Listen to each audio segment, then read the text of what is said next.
जय हिंद। वंदे मातरम दोस्तों। मैं आशुतोष आपके अपने YouTube channel JMD exam crack पर आप सभी का बहुत बहुत स्वागत करता हूं। जैसा सब आप सभी जानते हैं, आज हम आपके बीच में महत्वपूर्ण कुछ भाग संविधान के भाग नंबर 17 के बारे में हम बात करने के लिए उपस्थित हुए हैं और इसी क्रम को हम एक एक भाग करके धीरे धीरे निभाते रहेंगे जब आप मेरा कॉपरेट करेंगे। तो चलिए आइए इस पर थोड़ा सा डिस्कस करते हैं भाग नंबर 17 पे।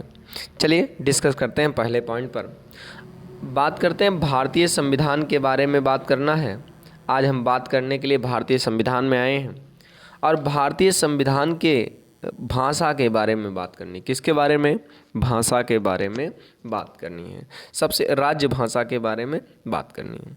सबसे पहली बात है कि राज्य भाषा का उल्लेख कहाँ पर है? तो राज्य भाषा का उल्लेख है भाग नंबर 17 में।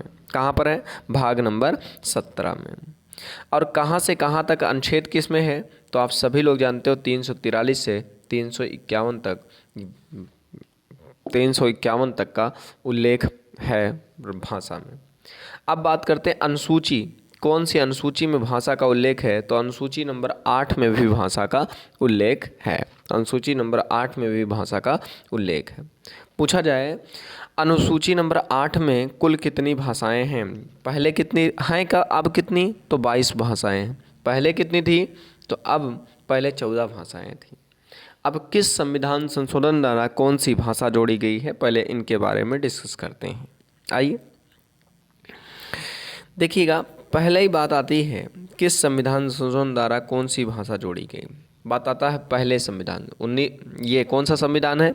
21वां संविधान संशोधन 1963 द्वारा एक भाषा जोड़ी गई जिसका नाम था सिंधी। कौन सी भाषा जोड़ी गई? सिंधी। 21वां संविधान संशोधन 1963 द्वारा एक भाषा जोड़ी गई जिसका नाम है सिंधी। अगले प्रश्न की बात करते हैं। 71वें संविधान संशोधन 1992 द्वारा 3 भाषा जोड़ी गई जिसका नाम है नमक। क्या नाम है? नमक। ना से नेपाली, मा से मणिपुरी, का से कोंकणी। नेपाली, मणिपुरी, कोंकणी भाषा जोड़ी गई। 71वें संविधान संशोधन द्वारा कितनी भाषा जोड़ी गई? 3 भाषा जोड़ी गई जिसको हम नमक के नाम से जानते हैं। ने से नेपाली, मा से मणिपुरी, का से कोंकणी। अब आता है, देखिए अब आता है 3 भाषाएं तो 3 यहाँ जुड़ी, एक वहाँ, 4 भाषाएं जुड़ गई। अब बची है 4 भाषा, तभी तो 22 होगी। अब पहले 14 थी, अब कितनी है? 22 है। तो जोड़ेंगे 14 8 22 तभी तो होगी। तो अभी 4 भाषाएं बनी। 4 भाषाओं में 4वीं भाषा कब जोड़ी गई? 92वां संविधान संशोधन द्वारा 92वां संविधान संशोधन द्वारा 2004 में 4 भाषा जोड़ी गई। कौन सी भाषा? 4 भाषा, बोडो, डोगरी, मैथिली। देखिए बोडो, डोगरी, मैथिली है, भूल गए, यहाँ मिसप्रिंट हुई है। मैथिली, बोडो, डोगरी, मैथिली, संथाली भाषा जोड़ी गई। कौन सी? बोडो, डोगरी और संथाली भाषा जोड़ी गई। ध्यान दीजिएगा। उम्मीद करते हैं मेरी बात आपको अच्छे से क्लियर हो रही होगी। अब बात करते हैं कि इस प्रकार कुल मिला के हमारे संविधान में अब जाकर कितनी भाषाएं हो गई हैं? 22 भाषाएं हो गई हैं। अब हम एक एक अनुच्छेद 343 से 351 तक के एक एक अनुच्छेद की बात करना शुरू करते हैं और समझते हैं।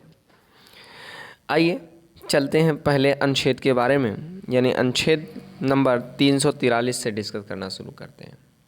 ध्यान दीजिएगा, दोनों पकड़िएगा क्योंकि बहुत इंपॉर्टेंट प्रश्न है और पूछे जाते हैं यहाँ से। कह रहा अनुच्छेद 343 में संघ की राज्य भाषा का उल्लेख है। देखिए एक शब्द लिखा है संघ की राज्य भाषा। तो सबसे पहली बात कर दूं, हमारे संपूर्ण देश की जो राज्य भाषा है वो हिंदी भाषा है। कौन सी है? हिंदी भाषा है। और अलग अलग राज्य की अलग अलग भाषाएं भी हैं।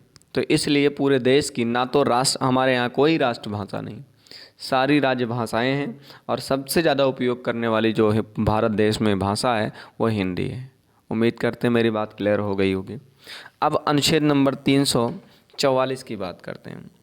राज्य के संबंध में आयोग तथा संसद की समितियों का उल्लेख है। राज्य भाषा के संबंध में कोई आयोग बना सकते हो और उनकी जो समिति है उनको भी बना सकते हो, क्योंकि हिंदी भाषा का जिससे क्या कर सकें, विकास कर सकें। उम्मीद करते हैं मेरी बातों को आप अच्छे तरीके से समझ रहे होंगे। अब अगली बात आती है 345। इसमें राजभाषा तथा भाषाओं का उल्लेख है। ऊपर क्या था, संघ की भाषा का उल्लेख था 343 में। उसके बाद आ रहा में 345 में आ रहा राज्य की राज्य भाषा का उल्लेख, भाषा या भाषाओं का उल्लेख है। समझ गए होंगे, वहाँ संघ की थी यानी पूरे संपूर्ण देश की, और यहाँ किसकी है, राज्य भाषा की। उम्मीद करते हैं मेरी बातें आप अच्छे तरीके से समझ रहे होंगे। अब आता है 346। अब 346 की बात करते हैं। देखिए आपके देश में बहुत सी क्या है 346 में। 343 आप अच्छी तरीके से समझ रहे हैं। राज्य एक और दूसरे के बीच में किसी राज्य और संघ के बीच में पत्र की भाषा का उल्लेख है। देखिए किसी देश में, किसी हमारे ही राज्य में 28 राज्य ऐसे हैं, 28 राज्य और 8 केंद्र शासित प्रदेश हैं। अब आप सोचिए 8 केंद्र शासित प्रदेश और 28 राज्य हैं, तो उसमें अलग अलग भाषा बोली जाती हैं। इन भाषाओं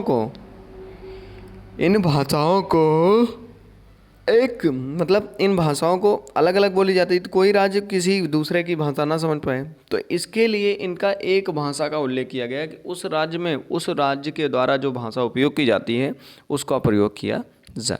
तो नहीं, यानी दोनों राज्यों की बात हुई है। अगला आता है 343 में किसी अनुभाग द्वारा बोले जाने वाली भाषा के संबंध में विशेष उपबंध है। देखिए किसी अनुभाग द्वारा बोले जाने वाली भाषा का उपबंध है। जैसे अगर कोई क्षेत्रवासी है तो वो कहीं जा कर के छोटे छोटे भाषाओं में आराम से अपने बात को कह सकता है, अपनी ही भाषा में कह सकता है। तो ये सुप्रीम कोर्ट या सबके लिए आदेश है कि अगर कोई व्यक्ति नहीं जानता है, कोई चीज़ नहीं जानता, जैसे रीड नहीं जानता, इंग्लिश में नहीं जानता, तो हिंदी में अपनी शिकायत दर्ज करा सकता है। ये बात का उल्लेख भी है। अगली बात करते हैं और आते हैं 348 के बारे में।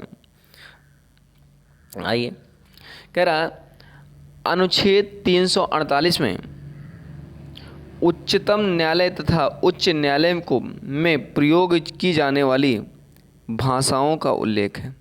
उच्चतम न्यायालय और उच्च न्यायालय में प्रयोग किए जाने वाली भाषा का उल्लेख है। देखिए अभी तक हर व्यक्ति का, हर समुदाय का अलग अलग भाषाएं हैं, तो उस व्यक्ति को कहाँ तक कोई यूज कर पाएगा। तो ये उच्चतम न्यायालय ने अपनी एक आधिकारिक भाषा घोषित कर दी, या इंग्लिश या हिंदी। आप हिंदी में ग्रामीण स्तर पर हिंदी में शुरुआत कर सकते हैं, बाकी अगर अदर स्तर पर, स्टेट स्तर पर जा रहे हैं तो आप किसका उल्लेख कर सकते हैं, यानी उच्चतम न्यायालय की भाषा, इंग्लिश की भाषा का उल्लेख कर सकते हैं। यानी 48 नंबर 348 में ये बात लिखी गई है कि आप राज्य, सुप्रीम कोर्ट और राज्य की कोई भी गवर्नमेंट अपनी भाषा में सुनवाई कर सकता है। अगली बात आती है 349 के बारे में। भारत से संबंधित कुछ विधि अधिनियम करने के लिए विशेष प्रक्रिया है। देखिए भाषा के संबंध, ये भारत जो लिखा है ये भाषा है। भाषा से संबंधित कुछ विधियां अधिनियम करने का विशेष प्रक्रिया है। अगर जैसे कोई भी भाषा के संबंधित कुछ अधिनियम बनाना है या कुछ करना है, तो उसके लिए आपके लिए विशेष प्रक्रिया है कि आप आराम से उस भाषा को कर सकते हो और उसके बारे में अध्ययन कर सकते हो। उम्मीद करते हैं मेरी बातें आप अच्छे तरीके से समझ रहे होंगे। अगली बात आती है अनुच्छेद 350 में समस्या के निवारण के लिए आवेदन का प्रयोग किए जाने वाली भाषा का उल्लेख।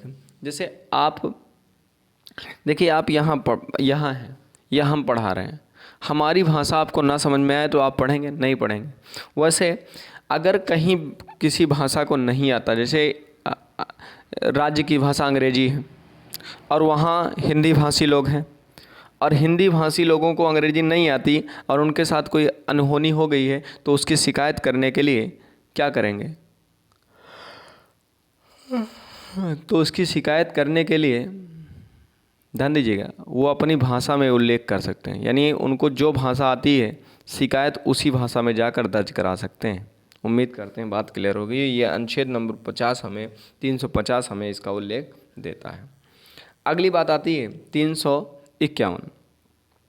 हिंदी भाषा के विकास के लिए, हिंदी भाषा के विकास के लिए निर्देश दिए गए हैं। यानी अगर कोई भी हिंदी भाषा का दुरुपयोग होता है, यानी हिंदी भाषा को प्रचार प्रसार करने के लिए हिंदी भाषाओं के अनेक तथ्यों द्वारा इसको उल्लेख किया जाएगा।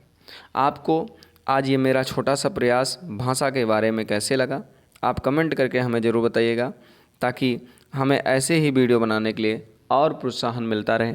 और आपको ऐसे वीडियो पाने के लिए चैनल को सब्सक्राइब करें और अपने मित्रों तक अधिक से अधिक शेयर करें। मिलते हैं नेक्स्ट वीडियो में, तब तक के लिए जय हिंद, वंदे मातरम। दोस्तों, अपना बहुत बहुत ख्याल रखिएगा।